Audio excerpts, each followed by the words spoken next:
లోకంలో అనేక పనులు చేశాడు. కానీ ఆ రోజుల్లో 9th క్లాస్ చదువుకున్నాడు. ఇప్పుడు ఆయన 73 సంవత్సరాల వయసు. ఆయన అదే లాస్ట్ మా బ్యాన్యులే లాస్ట్ ఇక ప్రభు సేవకి వెళ్ళిపోయాడు. ఆయన ఏం చేశాడు, నన్ను సేదరించి నాకు 16 సంవత్సరాల వయసు ఇంటర్మీడియట్. అయ్యా మీ నాన్నగారు చెప్పారు జానయ్య గారు అని ఈరోజు 1990 డిసెంబర్ 25 ఈరోజు రేపు క్రిస్మస్ పండగ, నాకు చర్చి లేదు, ఆ యొక్క బజార్లోనే పెడుతున్నాను రాయ్యా అన్నాడు. ఇదేంది అని నా మనసులో మీకు చెప్తాను. నేను పల్లెలోకి పోయేది ఏంది, మాకు బ్యానీలు పొలము, మా నాన్న వాళ్ళకి మా వృత్తే చేత కాదు, ఊళ్ళో సోదరులకే పోటీ చేసి మేమేంది అని నా మనసులో అనుకొని ఆ సోదాములే జోసఫ్ గారు అన్న. అప్పుడు అయ్యగారు కూడా అనేవాళ్ళు కాదు, అప్పుడు తెలియదు కదా. పురమూర్ఖము ఆయన ట్రాకరు జోసఫ్ గారు అన్న. సరేనయ్యా అని నన్ను కొడుకుగా చూసుకున్నాడు. అందున రమ్మంటే సరేనని వెళ్ళా, బిడియంగా అయ్యాలి, చిక్కుగా అయ్యాలి. ఆ రోజు దేవుడు నన్ను కొట్టుకున్నాడు.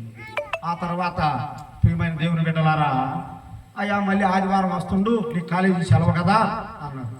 సెలవైనా మేము ఆదివారం ఒక్క రోజు కదా అయ్యా జోసఫ్ గారు, మాకేమో పనులు ఉంటాయండి. కాదయ్యా రాయ్యా అన్నాడు. సరే ఒక సండే వెళ్ళాను. వెళితే పర్వస్ సూర్యనారాయణ గారి క్యాథలిక్ మినిస్ట్రీస్ అని ఇప్పుడు హైదరాబాద్లో ఆయన గొప్ప సేవ బ్రాహ్మిన్స్ ఆయన యొక్క సాక్ష్యం పుస్తకం ఇచ్చి ఈ బుక్ చదువుకోమన్నాడు. మరి ఆ బుక్ చదివి అలాగే నాలో విశ్వాసం వచ్చేసింది. మరి మొత్తము ఆయన సాక్ష్యం చెప్తే ఇప్పుడు ఒక గంట సరిపోయింది. ఆయన సాక్ష్యం మొత్తం నేను చెప్పలేను. పిలకేసుకొని ఒక టౌన్కి వెళ్తే యేసుక్రీస్తే గొప్ప దేవుడు, ఆయనే లోక రక్షకుడు అనే మాట విని ఆ పిలక మీద చర్చిలోకి వెళ్ళి ఆ యొక్క బైబిల్ గ్రంథం ఇస్తారా అని అడిగి ఆ యొక్క పాస్టర్ గారిని అన్నప్పుడు తీసుకోపోయా అన్నాడు. ఆ బైబిల్ తీసుకొని వచ్చి ఆ గుడిలో మరి బైబిల్ గ్రంథం మొత్తం చదివి ఒక యెషయా గ్రంథం అర్థం కాక 8 సార్లు చదివాడు. ప్రియమైన దేవుని బిడ్డలారా, వాళ్ళకి అనేక మంది శిష్యులు ఉంటారు, వాళ్ళ పాదాలు కడిగే శిష్యులు ఉంటారు, వాళ్ళ పెద్దనాన్న వాళ్ళ తాతలు కవులు, వాళ్ళు పెద్ద మరి బ్రాహ్మణ మనుషులు. ఆయన యజుర్వేదం ఋగ్వేదం 6 వేదాలు ఉంటాయి, అన్ని చదివిన వాడు. మరి రామాయణంలో ఒక పాయింట్ పట్టుకున్నాడు, సర్వపాప పరిహారో రక్త ప్రక్షిణః తద్రక్తం పుణ్యదాన బలియాగం అనే ఆ శ్లోకం పట్టుకొని మరి ఇక్కడ కూడా ఈ లోకము నుండి సర్వలోకములో ఉన్న మానవులకు పాపము నుండి విముక్తి పొందాలంటే ఒక పరిశుద్ధులు జన్మించాలి, ఆ పరిశుద్ధులే రక్తం చిందించాలని రాయబడి ఉంది. మేకల ద్వారా, మేకల రక్తం ద్వారా, కోళ్ళ రక్తం ద్వారా పుట్టేదరుకున్న మానవుడికి పాప క్షమాపణ రాదు అని రాసి అని బైబిల్ గ్రంథాన్ని క్షుణ్ణంగా చదివి యేసుక్రీస్తే దేవుడని నమ్మి మరి బైబిల్ చదువుతున్న క్రమంలో వారి తల్లిదండ్రులు వారు చూసి మనం చేసే పని ఏంటని బాగా సాపగొట్టి ఆ గదిలో ఆ కుడి తలుపులేసి వెళ్ళిపోయారు. ఆ దినము ఆయన యేసు నిజమైన దేవుడు ఎవరైనా ఉంటే నన్ను రక్షించాలన్నప్పుడు మరి మధ్యరేతుల్లో యేసుక్రీస్తు వారు ఆయన వెలుగుతో ఆయన దర్శించి తెల్లారానికి ఆ యొక్క గడులు తెలుసుకున్నాయి, బయటకు వచ్చేసి వారి కుటుంబం నుంచి యేసు ప్రభువును పట్టుకున్నాడు. ఈ రోజు గొప్ప సేవ చేస్తున్నాడు. ఆయనకు కూడా 2 కొడుకులు. ఆ యొక్క సాక్ష్యములు విని ఆ సాక్ష్యం యొక్క చదివి మరి కీర్తన గ్రంథము 32 అధ్యాయం 4వ వచనంలో ఉంది, యెహోవాను నేను రుచి చూచి తెలుసుకున్నానని కాదు, ఆ విధంగా నేను రుచి చూసి తెలుసుకున్నాను. ఏదో రాగం వచ్చో లేదా అప్పులయ్యో నేను రాలేదు యేసు దగ్గర. విశ్వాసం వినడం ద్వారా విశ్వాసం వచ్చింది, చదువుడం ద్వారా విశ్వాసం వచ్చింది. చదివి నేను మరి యెహోవాను రుచి చూసి తెలుసుకొని మరి 91వ సంవత్సరంలోనే మే నెలలో నేను నా సహోదరుడు దానియేలు, సీన్ అయితే దానియేలు, నా పేరు తిమోతి, మరి మద్రాసు ఏసీ కాలేజీలో ఆయన సూపరింటెండెంట్, ఆయన పాస్టర్, ఆయన దగ్గర మా జోసఫ్ అయ్య గారు రక్షణ పొంది వచ్చారు. ఆయన వస్తే ఆయన చేత మాకు ఆ వాగులు గొల్లవాగులో సహోదరి దీవెనమ్మ, ఆమె పేరు అసలు పేరు వేరే ఉంది, మా ముగ్గురు బాప్తిస్మం ఇస్తే మా బాబాయ్ అన్నాడు, రే ఈడు పాత్రతో పోయి గొల్లవాగులో మునిగొచ్చాడు అన్నాడు. ఆయన ఆ రోజు విరోచనాలు పెట్టుకున్నాడు. ఈ రోజు ఆయన కుమారుడు, ఆయన చిన్న కుమారుడు యేసుక్రీస్తుని నమ్ముకొని ప్రియమైన దేవుని బిడ్డలారా కానిస్టేబుల్ నుంచి హై స్కూల్ టీచర్ అయ్యాడు. కానిస్టేబుల్స్ హై స్కూల్ టీచర్ అయ్యి దర్శి గ్రామంలో 30 లక్షలు పెట్టి ఇల్లు కట్టుకొని అక్కడ ప్రార్థన పోతున్నాడు, దేవుని నమ్ముకున్నాడు. పిల్లలు లేకపోతే దేవుని నమ్ముకున్నాక 2 చక్కటి పిల్లలు పుట్టారు, కీర్తనావనం పెట్టుకున్నాడు. హల్లెలూయా. నన్ను ఎగతాళి చేసిన ఆయన కుమారుడే దేవుని నమ్ముకున్నాడు. ప్రియమైన దేవుని బిడ్డ, మన దేవుడు ఆశ్చర్యకరుడు, అద్భుతకరుడు. అయితే ఆ క్రమంలో నేను డిగ్రీ చేరి 1 సంవత్సరము 2 సంవత్సరాలు బాగానే ఉన్నా. 3వ సంవత్సరం పోయాలకే పురుగు తొలిసింది. ఏం తెలిసింది?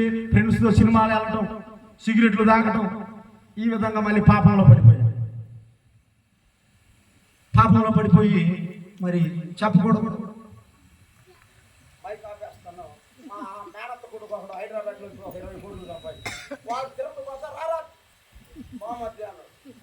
ఆంధ్ర ఆడుతూ తిరుపతి పోయి గుండు చేపించుకొని పోజులు పెట్టి ఫోటోలు దిగి ఆ ఫోటోలు నాకు పోస్ట్లో వచ్చి ఇక ఆ దెబ్బతో నాకు ఈ లోకంలో పడిపోయి సిగరెట్లు తాగుతున్నా, సినిమాలకు పోతున్నాను.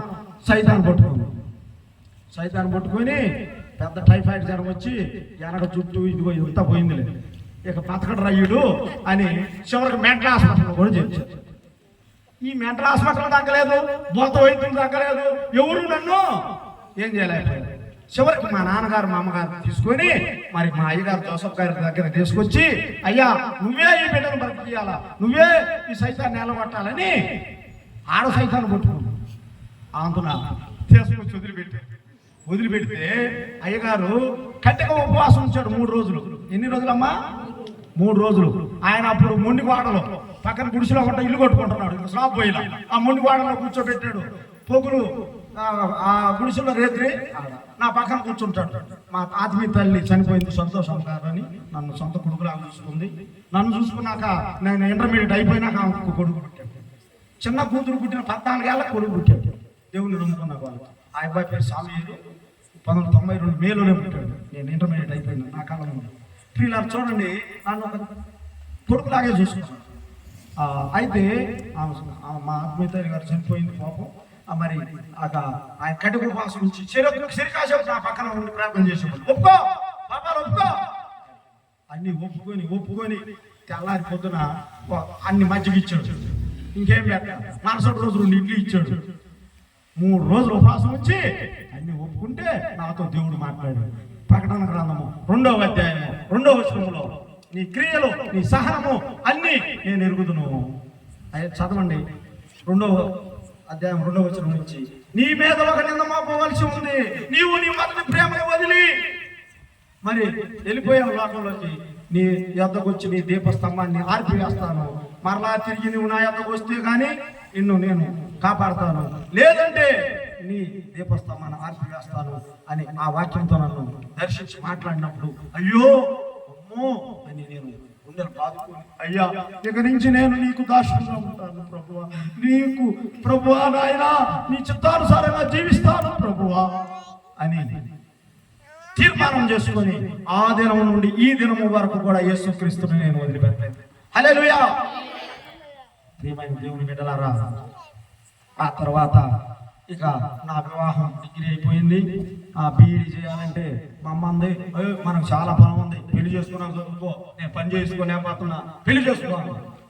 ఇదేంటి పెళ్లి చేసుకోమంటున్నారని? ఎవరినో చేసుకోమల్లా, వాళ్ళ అక్క మనవరాలే. మా పెద్దమ్మ కూతురు అక్క కూతురే. ఆ అమ్మాయి పల్లె పని చేసింది అని మా నాన్న వాళ్ళు ఇల్లు కట్టుకుంటుంటే మా నాన్న వేస్తే బాబాయ్ రమ్మంటే మా నాన్న 10 రోజులు ఉండి వచ్చాడు మక్క దగ్గర. అప్పుడు మా భార్య పనితనం చూశాడు ఆయన కూడా.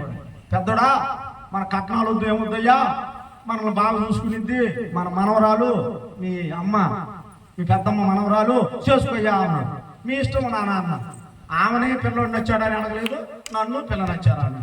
ఆ రోజు పెద్దోళ్ళు చెప్పారు, చేసుకున్నా. అయితే ఒక కండిషన్ పెట్టాను, నేను ప్రార్థన పెళ్ళి చేసుకుంటాను, నేను ప్రార్థన వివాహమే చేసుకుంటాను, అట్లా మీరు ఇస్తారా అని అడిగారు. మాకని అయ్యా నీ ఇష్టం వచ్చినట్టు చేసుకోవాలి. వాళ్ళు అప్పుడు ఇప్పుడు బాగానే ఉన్నారు, అప్పుడు లేమిలో ఉన్నారు. సరేనయ్యా అన్నారు. అంటే ఓకే కట్నం రూపాయి, ఇదిగో మా భార్య రింగు పెట్టింది, ఆ పిల్లిలో ప్లాస్టర్ పెట్టించారు. ఇప్పుడు కూడా ఆమెకేమో ఏదన్నా పుట్టకమ్మలో ఒక 3 సవర్ల కార్డు చేయించారు అంతే. అయితే వివాహం కాడికి వచ్చారు ఒక సమస్య వచ్చింది. శుక్రవారము అర్ధరాత్రి తెల్లవారితే 3:30 అప్పుడు లగ్నం పెట్టుకొని వచ్చారు. ఎవరు? మా పెదనాన్నోళ్ళు. వీళ్ళు పోయి అన్నం తిని వచ్చారు, ఒక 10 మంది. వాళ్ళు వచ్చి తిని వచ్చారు, లగ్నం పెట్టుకున్నారు. ఎక్కడో కాదు, నూతలపాటి నుంచి పైన పడిపోయి ఆ యొక్క దారిలోనే ఉంది ఒక వ్యాపారం. ఆయన కాదు.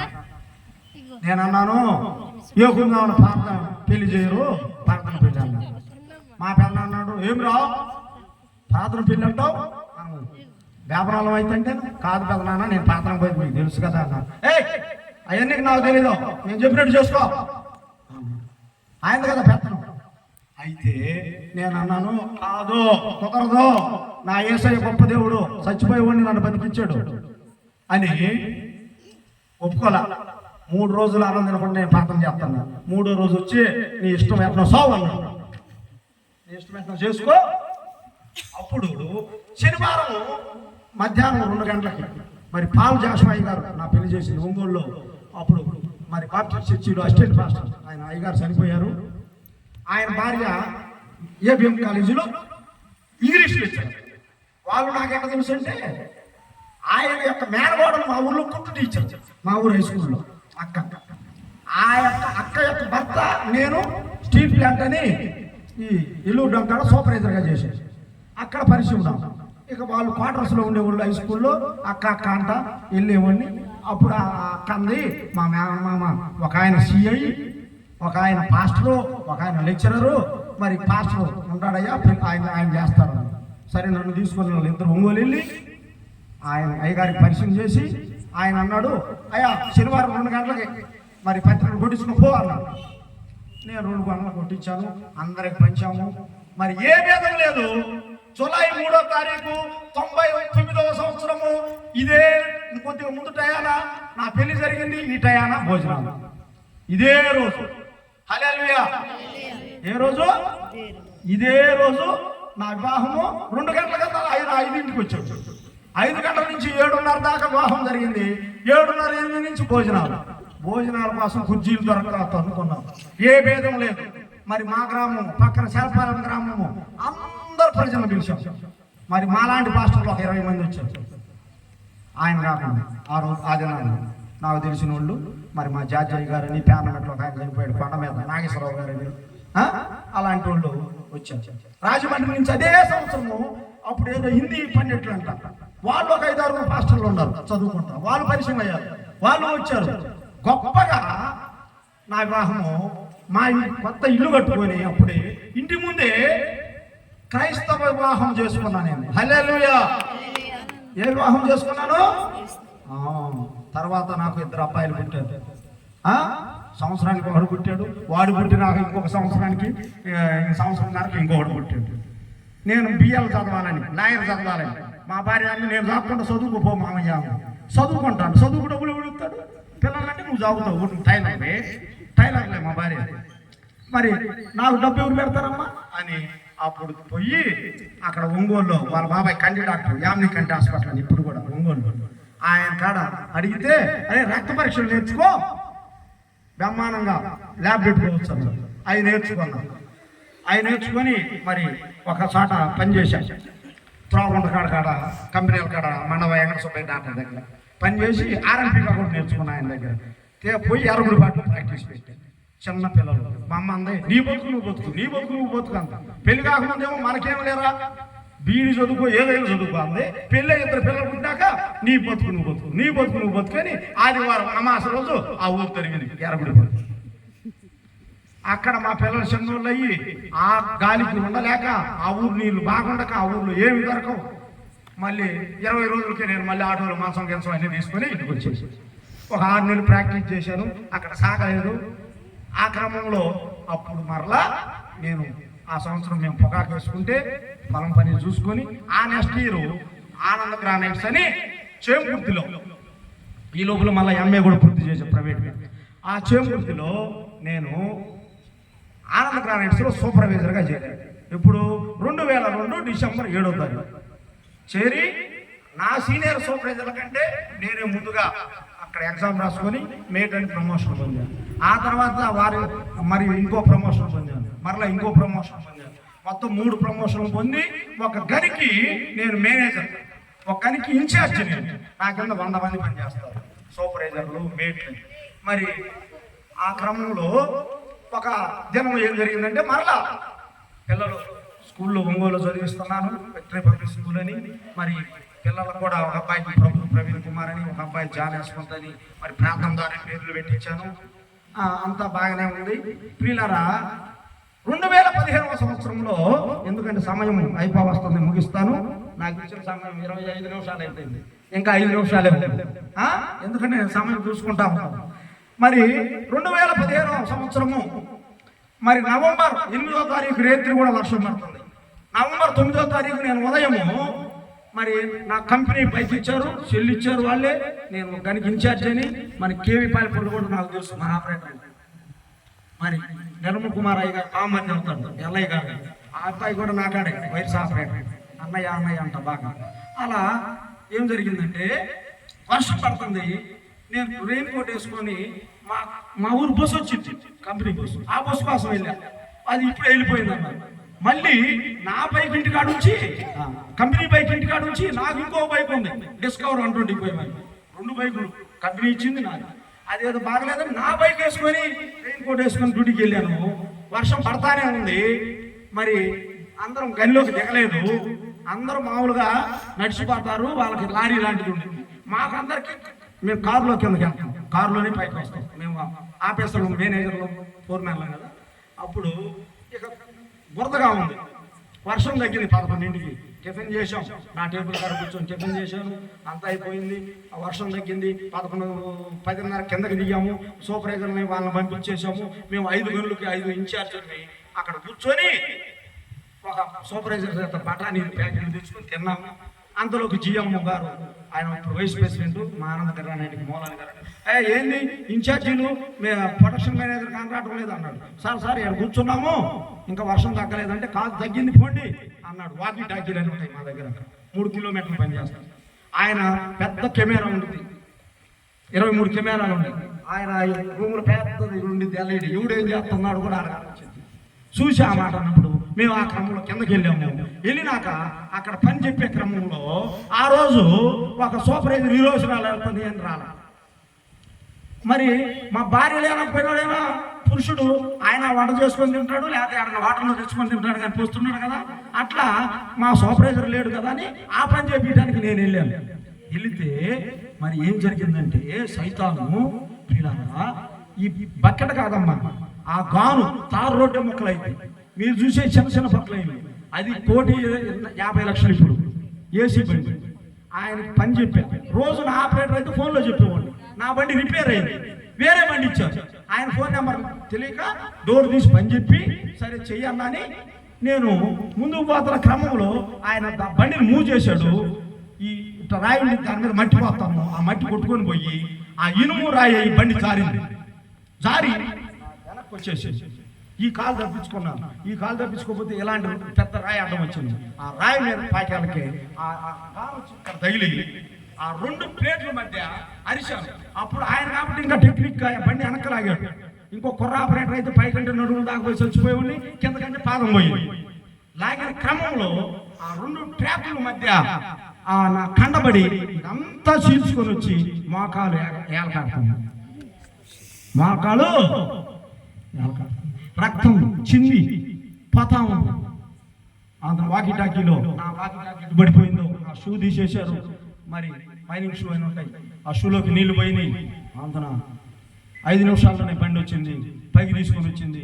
25 నిమిషాలు, అక్కడి నుంచి 25 కిలోమీటర్లు ఒంగోలు, 36 నిమిషాల్లో హాస్పిటల్లో ఉంచారు నన్ను. ఆ పేరయ్య సోదరు అన్నాడు 80% బ్లడ్ పోయింది, ఈ అబ్బాయి బ్లడ్ విజయవాడ తీసుకొని బతికించుకొని రండి, కాలు ఆపరేషన్ తర్వాత చూద్దాం, 5-6 ఆపరేషన్ చేయాలండి. ఈ క్రమంలో మా బంధువులు అందరూ వచ్చేసారు. ఒంగోలులో మా మిశ్వేశ్వర బాబాయ్ కంటి డాక్టర్ కదా, ఆయన అన్నాడు వద్దు, విజయవాడ వద్దు, గుంటూరు వద్దు, మొన్న అక్కడ కొప్పూరు నుంచి బస్సు బుద్ధి ఎట్లా బ్లడ్ పోయి మాటూరు దగ్గర పోతుంటే బ్లడ్ లేక చచ్చిపోయాడు, వద్దని సంగమిత్రాకు ఫోన్ చేశాడు. డాక్టర్ కదా, అక్కడ అందరు డాక్టర్లు ఉంటారు కదా, ఆయన తీసుకురమ్మన్నా. అప్పుడు అంబులెన్స్లో ఆడ తీసుకుపోయారు. ఆడ తీసుకుపోయిన దాకా నేను భలే ఉన్నా ధైర్యంగా, దెబ్బ తగిలినప్పుడు నొప్పి ఉండదు, మరుసటి రోజు నొప్పి. అందున వాటర్ అంటే వాటర్ వేయటం వల్ల నీళ్ళు తాగకూడదంట, అలా డిస్టిల్ వాటర్ వేస్తున్నారు. అక్కడ తీసుకుని పోయి ఐసీలో నా బట్టలన్నీ చించేసి మరి వాళ్ళదేదో కోటేసి ఈ కాలుకి 50 సెలైన్లు పెట్టి ఆ డస్ట్ అంతా గడుపుతున్నారు. అంతవరకే గుర్తు. ఇక నాకు మొత్తం ఇచ్చేశారు, నాకేం జరిగిందో తెలియదు. మరుసటి రోజు 2 రోజులకి నేను ఐసీలో ఉన్నా. నాకు స్పృహ వచ్చింది. మా భార్య అట్లా ఉంది, పిలవమంటే పిలిచారు. ఏంది ఇక్కడ ఉన్నాను అది అన్నప్పుడు ఈ కాలు కడిగిన ఐసీ నేనంటే అది కింద ఐసీ అయ్యా, మినీ ఐసీ, ఇది 3 అంతస్తుల ఐసీలో ఉండవు నువ్వు. అక్కడ కూడా 2 రకాల ఐసీలు ఉంటాయి. తొందరగా పోయే వాళ్ళకి ఒక ఐసీ, కొన్నాళ్ళు ఉండే వాళ్ళకి ఒక ఐసీ. కొన్నాళ్ళు ఉండే వాళ్ళ ఐసీలో పెట్టారు. పెట్టి స్పృహ వస్తే ఈ కాలు కింద రాడ్లు ఉన్నాయి. ఆ మరుసటి రోజు ఒక మెషిన్ పెట్టారమ్మా ఆ డస్ట్ అంతా లాగడానికి. చుమ్మని 5 నిమిషాలు తెస్తారు. మళ్ళీ అబ్బా అనకూడదు కానీ పగస్తులు కూడా రావు. మొత్తము 5 ఆపరేషన్లు చేశారు. ఫస్ట్ రోజు 80% బ్లడ్ అయిపోయి చనిపోవాల్సింది. మరలా ఐసీలో ఉన్నప్పుడు మా నాన్నగారు బెడ్ లేకుండా కాకరాయ కూరతో అన్నం పెట్టినప్పుడు ఆ ఇద్దరు బ్లాడర్లోకి వెళ్ళిపోయి కోమాలోకి వెళ్ళిపోయి అర్ధరాత్రి ఒంటికెళ్ళినప్పుడు చనిపోవాల్సింది. అన్ని డాక్టర్లు వచ్చి ముక్కులోకి బయట పంపించి ఎవరు చేసి చేసి బతికించారు. ఫస్ట్ రోజు చచ్చిపోవాల్సింది, ఆ రోజు చనిపోవాల్సింది. మరలా 3 ఆపరేషన్ 12:30 నుంచి 7:30 దాకా చేశారు. మధ్యాహ్నం 12 నుంచి 7:30 దాకా 3 డాక్టర్లు. అప్పుడు బీపీ డౌన్ అయి 90 పడిపోయి అయిపోయాను అనుకున్నాను. ఇంకోసారి అయితే 40కే పడిపోయి చచ్చిపోయాను అనుకున్నాను. అప్పుడు కూడా ఆ ముద్దు డాక్టర్ ఏదో 4:30 వేయండి సూది అది చేశాడు, బ్రతికాను. 3 సార్లు సైతాన్ నన్ను సంపాదన చూసి. కానీ దేవుడు గొప్పవాడు. నా ప్రాణం ఎవరి దగ్గర ఉంది? హల్లెలూయా. మరి నా పిల్లలు చిన్నవాళ్ళు, ఒక అబ్బాయి 7, ఒక అబ్బాయి 8 ప్యారామెట్రిక్ టెస్ట్ సాయిలు చదువుతున్నారు. పిల్లల్ని తీసుకొచ్చారు. వాళ్ళ సాయి చూసుకుంటే ఏడుపు వచ్చేది. నేను చనిపోతే ప్రభువా వీళ్ళు ఎవరు సాగుతారయ్యా, అయ్యా నేను చనిపోతే నీ నామానికి అవమానం ప్రభువా, నీ నామానికి అవమానం ప్రభువా అని మంచంలో కూర్చొని దావీదు వలె ఏడ్చుకుంటా భార్య భర్తలు. మరి నాకు స్పెషల్ రూమ్ ఇచ్చారు. మామూలుగా జనరల్ వార్డు కాకుండా స్పెషల్ రూమ్ ఇస్తే ఆ టీవీ చూసుకుంటా ఏడ్చుకుంటా ప్రార్థన చేసుకుంటా, ప్రభువా ఎందుకు ప్రభువా నాకు ఎంత కష్టం తెచ్చావు, అయ్యా నేను చచ్చిపోతే నా కాలు తీసేస్తే నీ నా వారికి అవమానం ప్రభువా అని ప్రార్థన చేసుకుంటా. ఎంతోమంది అయ్యగారు వాళ్ళు వచ్చేవాళ్ళు నా కోసం. రుద్రవర గ్రామం, ఎర్రగుడిపాల గ్రామము, మరి కేవీపాల గ్రామము, అనేక గ్రామ ప్రజలు, అనేక గ్రామంలో విశ్వాసులు నన్ను మరి ప్రార్థన చేశారు. ఎందుకంటే నేను ఒక సువార్థికుడుగా ఉద్యోగం చేసుకుంటా సువార్త చేసేవాడిని. అనేక గ్రామాలు వెళ్ళేవాడిని. దేనుకొండ గ్రామం పిల్లరా, దేనుకొండ గ్రామంలో కూడా సువార్త నేను సంఘాన్ని నడిపాను మొన్నటి దాకా. ఇప్పుడు వాళ్ళ మనవడు వచ్చాడు, అక్కడ కొన్ని తేడాలు వచ్చి నేను మానుకున్నాను. మా ఇంటి దగ్గర రేగులేశాను, పాడలు కట్టబోతున్నాను, రేతిని ప్రార్థన పెట్టుకుంటున్నాం. ఆదివారం 7:30 అట్లా ఒక 2 గంటలు మా ఇంట్లో 4, ఇంకొక 3 వస్తున్నారు. నేను కూడా సంఘం స్థాపించాలని ఇప్పుడే ఏర్పాటు చేసుకున్నాను. పగలేమో ఎక్కడ ఒకసారికి వెళ్తుంటాను, రేతి అక్కడ ప్రార్థన జరుపుకుంటున్నాను. పిల్లారా, నేను చనిపోవాల్సింది 3 సార్లు యేసయ్య నన్ను బ్రతికించాడు, యేసయ్య నన్ను రక్షించాడు, యేసయ్య నన్ను నా జీవితంలో నేను చచ్చిపోవాల్సి ఉంటే నన్ను బ్రతికించాడు.